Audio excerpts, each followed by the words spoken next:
Welcome to the Empowered Money Girl, where we break down the barriers to financial confidence, celebrate women's wins, and reveal the secrets to living boldly and well. I'm your host, Josette Mandela. Today's guest is Judy Shapiro, a pioneering marketing strategist, entrepreneur, and thought leader known for helping brands build momentum through innovation, data intelligence, and consumer insight. Throughout her career, Judy has been at the forefront of emerging marketing trends, from transforming branding at AT&T and Lucent Technologies to launching cutting-edge acquisition marketing strategies powered by contextual AI and real-time intent data. Please welcome the insightful, innovative, and forward-thinking Judy Shapiro. Thank you, Joseph. It's such a pleasure to be here and to be with your audience. Thank you. Thank you. And so, Judy, can you take us back to the beginning? What was your path like to where you are today? I think that's, when I think back, the core questions that always interested me was, how can you understand human motivation better? It took me down the path of marketing. I was actually a history major, and interestingly enough, and I didn't understand this till years later, history is a great training for marketers because history teaches you how to see what's going on and predict what's going to happen, predict the trends. So if you understand history, you understand, a potential future. Marketing's the same way. If you understand how people react to things, you can then have a better insight as to how they will react when you're doing a marketing program or any kind of persuasion communication. That's so interesting to look at it that way. And I agree that figuring out those trends really are kind of important. Now, when we initially talked, you had mentioned that when you kind of fell into the whole marketing thing, and that you really felt that it was a brutal place for women. Yeah.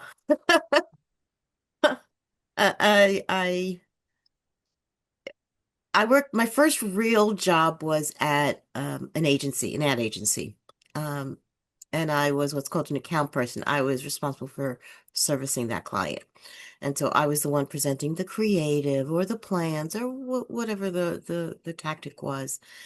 Um, and there were times, not infrequently, there was one art director that used to, I was pregnant at the time, which was unusual in the ad world anyway. And he would look at me and then look at my boss and say, how's the father of your baby? Insinuating that my boss was the one I was having an affair with. Yeah, I mean, and that was common, and you just have to kind of laugh it off. Another guy was even more brutal in that in order for me to get the creative that I had to present to the client, I would have to kind of pretend that I was willing to do things like just I had to flirt with him. I had to be suggestive with him. And I think the biggest thing that people today don't understand how much better it is, because back then there was no HR, there was no one to complain to. HR hired you and fired you. That's it. There were no files. And so if you had an issue, you were on your own. And I remember the women at the ad agency used to have a saying, if somebody left for, quote, political reasons, that was sexual harassment. Everybody knew what the code was. And it wasn't infrequent that people left for political reasons, right? I was fired at my first at the agency job when I got pregnant with my daughter. It was brutal for women. It wasn't in any way family friendly. They expected you to be 24/7, and they meant it. And they meant it. And that was without laptops. All you had was a phone. So imagine how stressful it was to be 24/7 without some of the tools that we obviously have now. So for all you women, as hard as it is, and I know it is a lot better than it used to be. Yeah, and that's so true. That I worked in the tech industry, and it was similar. Is the number of times I heard you should be in home at home barefoot in front of a stove. Why are you taking a job that a man could do? And it was like, seriously, Yeah. dude. Yeah, yeah. I mean, one of the reasons, and I joke about it now because I was so self-conscious. I was. I worked at Bell Labs, and it was a bunch of brilliant scientists, seriously brilliant people, right? I was in awe of every single one of them. But when it came, AT&T had a structure called the SME structure, which is subject matter expert. So if they have a group meeting and nobody's decided, it's the matter expert that ultimately has the final call. And so we were having some kind of conversation about marketing with these brilliant sound engineers in the room. And I said, look, this is what I think we need to do, right? So I pulled my SME credentials out of my hat and said, you and one guy looked at me and he said, you are no more an SME than I am a baseball player. You're just not old enough. In that moment, I was starting to get a little bit of gray. I must have been in my 30s, maybe even my 40s.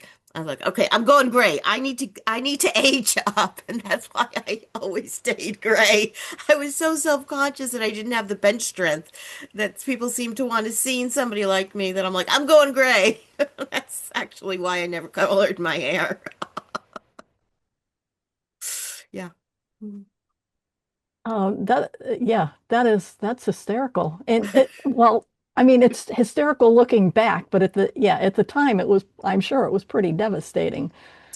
Yes, yes, it was. It was. And then flash forward when I was trying to get my venture funded, it worked against me. So the VC, I'm sitting there, you're trying to talk about your business, and he says, "By the way, Judy," this is how it went, the conversation. It was so startling. I actually went into a fairly deep depression. Have you always had your gray hair? But he didn't stop. He kept going. He said, it's very courageous for a woman to have gray hair because men, by the way, he was as gray as I was. So it wasn't like this young dude. It was, somebody my age, my vintage. And he says, it's very courageous. Men can get away with it, but women, and then he realized, like, how do you come back from that? Yeah, but so I got it on both sides, either too young or too old. I never seem to hit it just right. Now, you're running a tech company, and yet you had mentioned that you're a history major. So, did you ever take any engineering classes to get involved with the tech?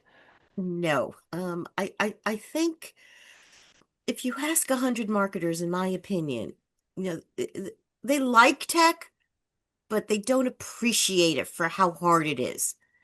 So I remember I was at Computer Associates, and our job was to figure out what are the best cool features of a particular piece of technology and market it. Okay.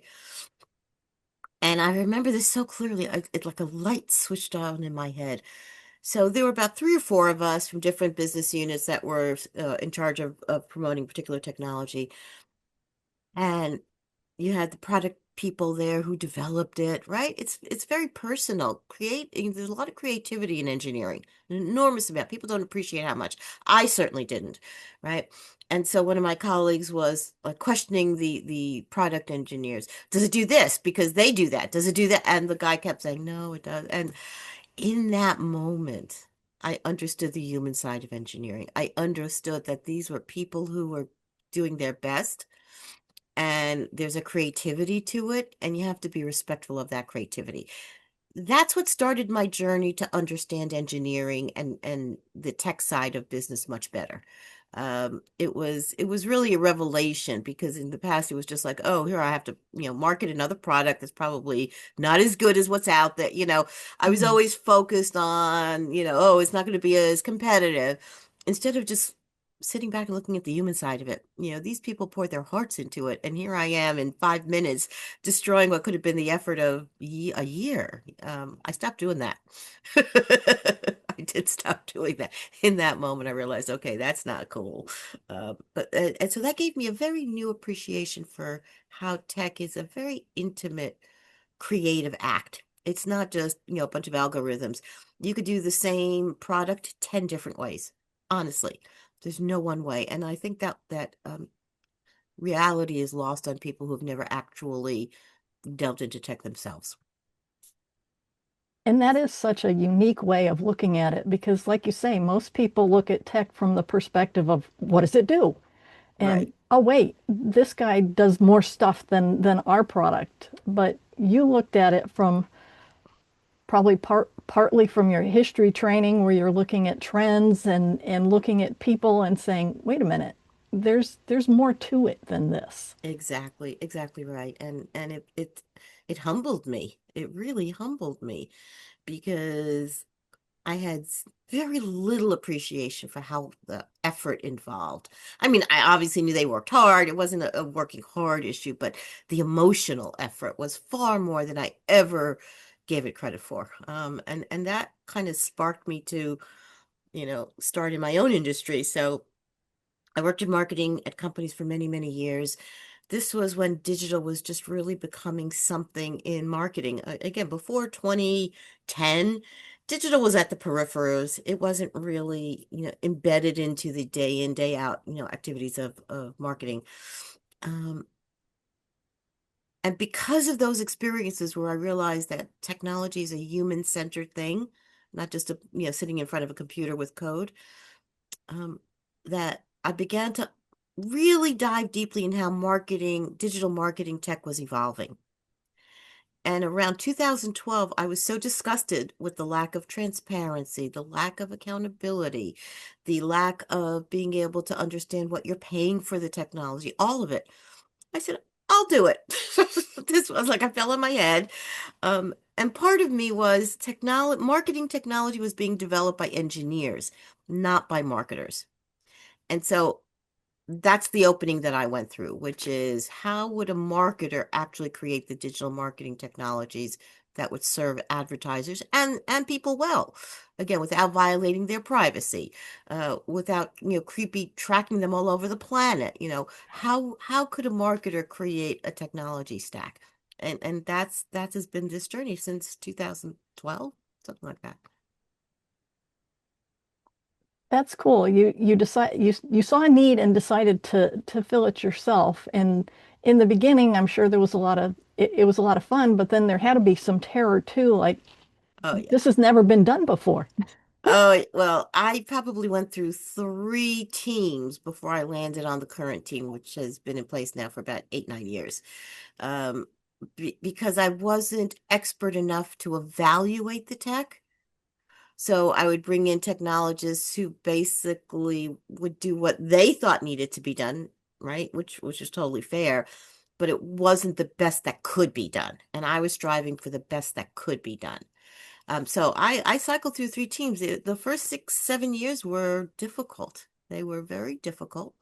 Um, Again, funding was a real problem. To be candid, venture people don't like older women who don't have tech credentials. They just don't. I mean, I'm not judging. I'm just, you have to deal the hand you're given. There's Hmm. no point in chasing. And what almost broke me, and I say this more as nothing can break you if you don't want to be broken. I actually got a venture deal, $750,000, right? Big, that's a lot of money in the venture world, no matter how you want it. Hmm. And we're at the, deal table, finalizing the deal, finalizing everything that was going on. And I was trying to explain how the tech is one part of it, but there's a services component to this as well. And the VC lost his mind. He absolutely said, "This is unacceptable." I said, "What do you mean?" He said, "You don't understand, Judy. You can't have people doing things because that diminishes the margins of the business." I said, "But it won't work without people, right?" And then he said to me something that almost broke me. He said, now again, this is a digital marketing technology platform. Let's just be clear here. He said to me, "Judy," he was trying to be sweet, "you're really just too invested in client outcomes." Right. Where do you take that? Where do you go with that? And part of why it almost broke me because I knew that sentiment wasn't an outlier, right? The goal of VCs was not to care about client outcomes, not to care about people, not to care about not to care about any of that stuff, just how much money can you make, how fast, so I can have a happy exit. That's all they cared about. And that just wasn't the way I was going to roll.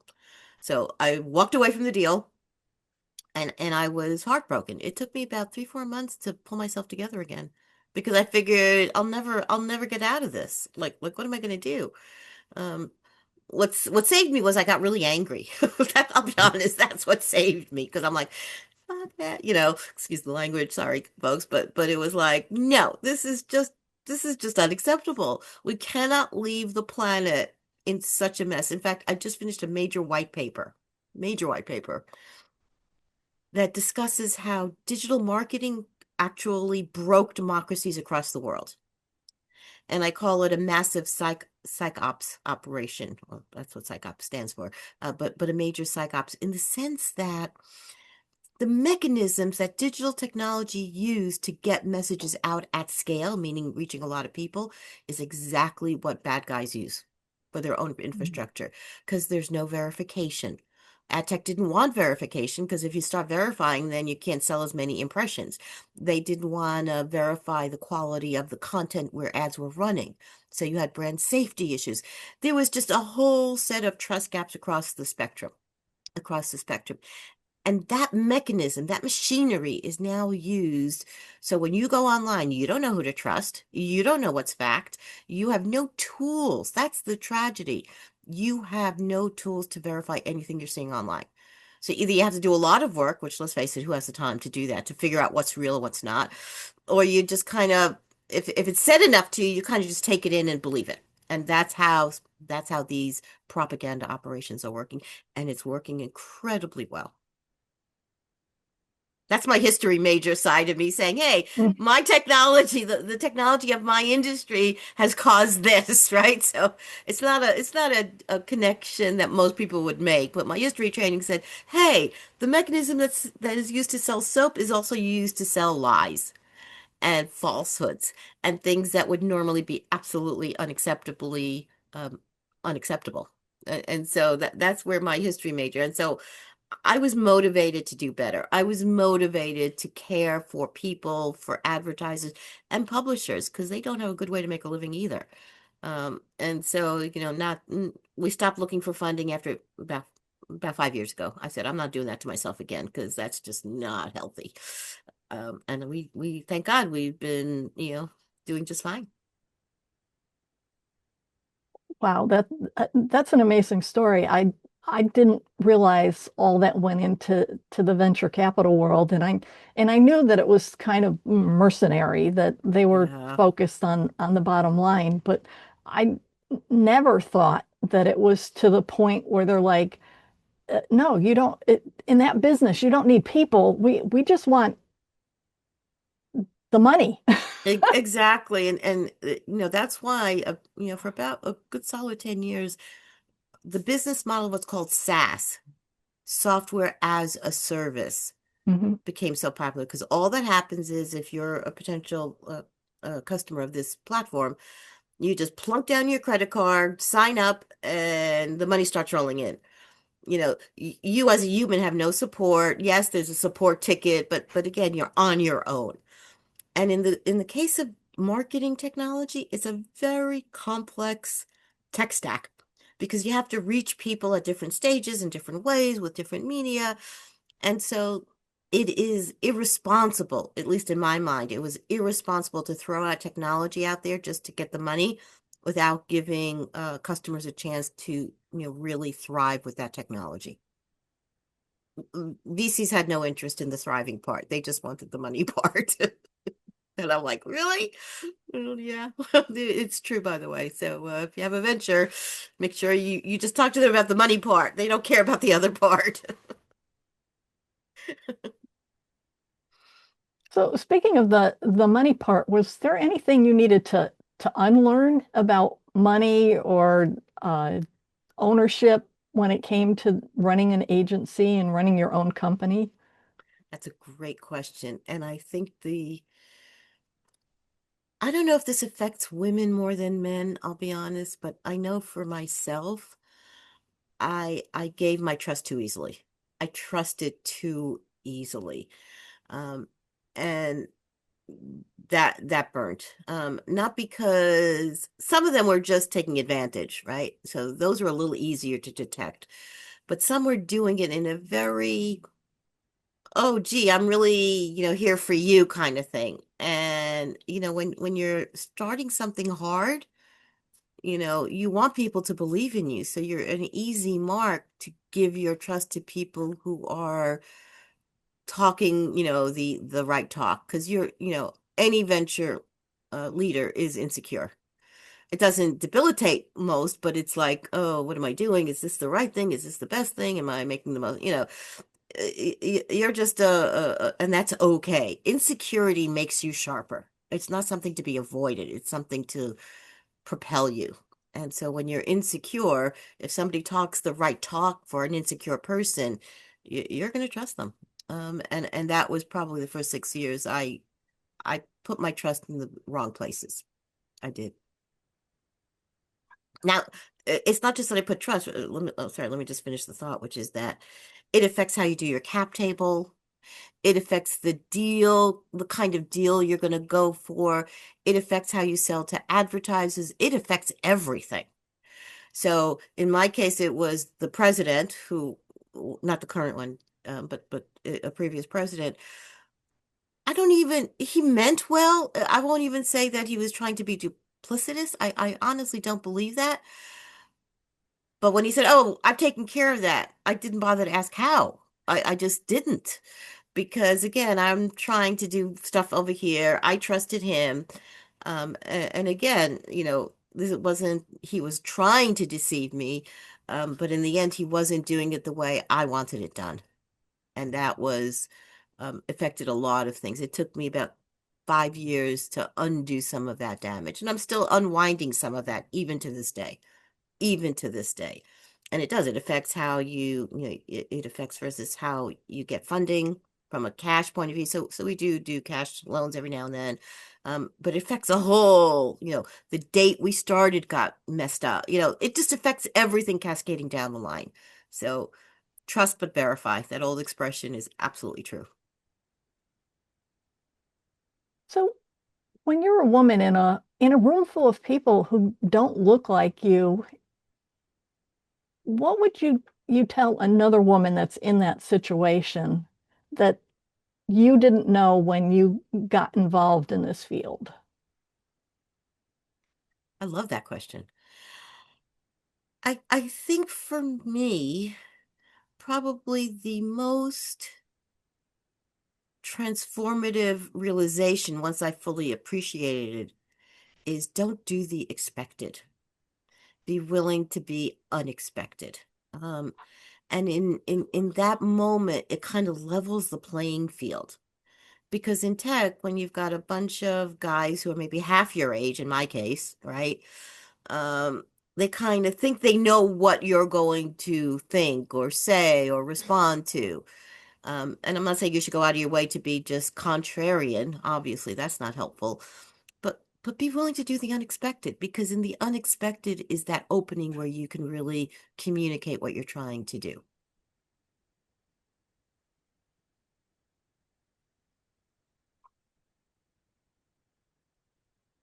What would you say to a woman who's watching others get opportunities that she feels like she should have qualified for, and yet for whatever Mm. reason she gets passed over? Yeah, I had that happen a lot. It is for men and women, by the way. We can't say it's just women or just, it's both. It happens, I think, a little bit more to women because here's where women are a little less willing to go. Um, Particularly in bigger corporations, um, office politics. It is an annoying reality that you simply cannot ignore. I'll give you an example. When I was at one big company, there were five of us that were peers. We were each director level of a particular function. And the office was being renovated, blah, blah, blah. And I wanted to stay close to where my quote clients were. I was like an internal ad agency. So I wanted to stay on the floor where the clients were. One of my colleagues wanted to be on the floor where the executives were. And when there was a reorganization, he did very well. I'll just say it that way. So he understood better than I did. You have to deal with your reputation amongst the leadership team. You just do. It's not an easy thing for women to do because they're not used to pounding on the door and saying, "Hey, look at me, look at me." So there has to be a balance. What you're comfortable with related to what is politically expedient. but you can't avoid it. I mean, and I do most of the time, but like now at our company, we will not tolerate certain office politic behaviors like back channeling. If I hear somebody back channeling to me, I will not tolerate it. It is shut down right away. Or things like training, or things like who shows up at client meetings. All those kinds of things. I'm very focused on making sure, all members of the team have equal access and equal opportunity to shine. Oh, I love that. That in your company, everyone has equal access to opportunities to show what they're capable of, and I'm sure, given your personality, that you kind of help them draw that out too, so that they Exactly right. Exactly aren't right. hidden. Yeah, and some, we have, some are just naturally more shy, and that's okay. I'm an introvert by nature. It's been trained out of me to some degree because it had to be like standing in front of 1,000 salespeople to present the new marketing plan. You're either going to stand there like in panic, or you're going to get on with it. But my nature is to be an introvert. And so helping introverts really, really, step onto the stage. They don't have to be the only one on stage, because if they're not comfortable with that, that's just excruciating, right? Like, here, get out there and do a, comedy act. I mean, that's excruciating. But knowing that they can go as far as they're comfortable going. And sometimes I give them a little nudge gently, but like, do you think you can handle this client meeting by yourself? And they're very accurate. Like, no, I really don't. I'm like, why not? Like, what are you missing? Mm. And sometimes it's in their own mind. Sometimes it's just they don't have a competency, and we figure it out. And we figure it out. Again, that's one of the things I love about a small company. You really can nurture individuals, as opposed to, you get 5,000 employees and everybody just is part of that machinery. Not that there isn't value to that, but I've done that for many, many years, and the intimacy, particularly in the age of AI, the human intimacy is even more important now than I think it was even 15 years ago. Oh, absolutely. Because, like you say, and well, I think it was since COVID had us all locked in little Oh, rooms. that's a great point. That's a great point. Yeah, it's funny. COVID for me was, again, for us introverts, COVID wasn't the trauma it was for everybody else. We were perfectly happy, like, oh, goody, I could just do my thing. So for those of you that are introverts out there, I think you're nodding in agreement. Yeah, it wasn't quite so traumatic for us. Um, what was far more traumatic, frankly, um, is how the dominance of AI now really is sucking the what I'm going to call the mentoring aspect out of business. And so, like, for instance, there's a big trend within the tech team that you could run $1 billion company with 10 people. Truth be told, it's true. It's true. If you are building enough AI agents to do all the different pieces, it's true that you can say, okay, there'll be some mistakes that slip through. That's also true. But if you can run a company with 10 people with a certain level of tolerance for mistakes versus having 200 people, what are you going to do? Right? But the piece that is really missing is, how does the next generation mature into a healthy, vibrant professional? How does that happen? Sitting at a keyboard creating AI agents ain't the answer. And so we're still, as a planet, figuring it out. I mean, even on our side, as a marketing company, we are creating workflows, right? So AI can create content, right? Everybody knows that. You go into Gemini or Chat or whatever, and you say, write me a 500-word article about that, and it'll throw up something at you. It will. And sometimes, and that's the deceptive or the seductive aspect of AI. Sometimes it'll just hit it out of the park. Most of the time it won't. But for the times it hits it out of the park, you're like, oh, isn't this amazing? Isn't this amazing? Well, it's just luck. Honestly, it is just luck. And so to create a repeatable process, which is what marketing is, if you can't repeat success in marketing, you've created nothing other than a lottery, right? So that's not the point of marketing. You have to make it predictable and repeatable. So you have to create AI agents to do a heavy lift before any content is written, right? So the theory is correct. You could, but the human side of it is still a big open mark question. It really is a question. How will these people mature? How will we give them insight? How will we, here's a simple example. You're using AI, you're a student, you're using AI to, or an intern. We do go out of our way to hire interns for this very reason, but somebody says to you, okay, use AI to create a proposal, right? And you do. You put in everything you think you know, right? You don't know enough to know if it's a good proposal or not. You Hmm. honestly don't. So now what? Or if there's some key element that's absolutely wrong, you don't know enough that it's wrong. You just don't know enough. So it becomes a cyclical process. There's an artist I love, MC Escher. Hmm. Um, and what's interesting about it, he tends to do prints, and many people have seen his work, but it's like it's the inside of a building, it's the interior of a building, right?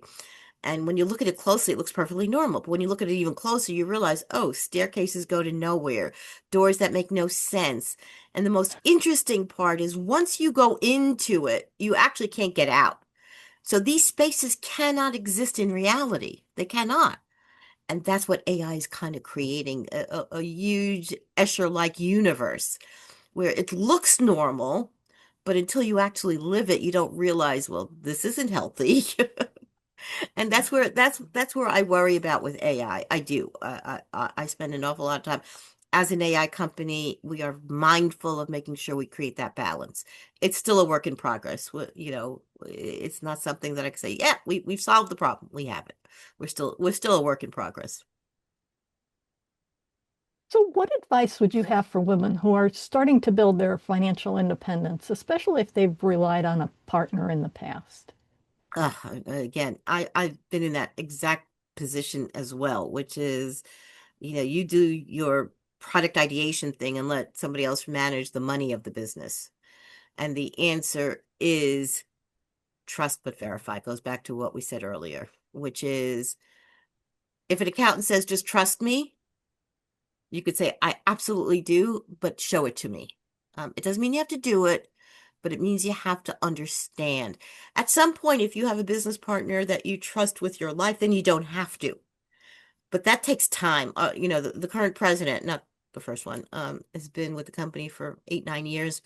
So at this point, I could step back and I don't have to know every single account that he's running. Doesn't matter, right? It doesn't matter. But that takes years to develop that level of trust. So at first, trust but verify. And then over time, if you find yourself trusting within the first year, you're probably rushing it. You're probably rushing it. It takes time for a, a, a team to coalesce, and that doesn't happen quickly. So I think my advice was don't rush it. Give everybody time to figure out how to play together. Um, don't rush it. Don't thinking, I've hired somebody, that's off my head. I can move on to something else. That's not how it works. A lot of bad things can happen if you do that. So, I want to thank you so much for joining us today, and a huge thank you to Judy Shapiro for sharing her story and reminding us that you don't have to know everything. Listen to what you're hearing, then trust, but verify.